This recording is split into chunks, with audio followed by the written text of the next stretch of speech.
How to move your start menu on Windows 11. Hello everyone, welcome back to our channel. Today I'll guide you on how you can move your start menu on Windows 11. Well, like other desktop items, you can't click and drag the start menu here and there. But what you can do is go ahead to start menu and go to settings. Now, once on settings, on the left hand side you'll find the list of options.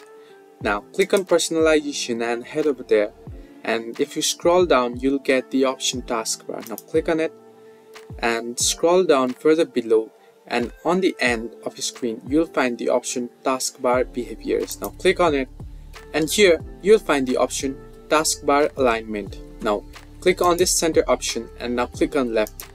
Now you can see that my start menu moved from center to the left.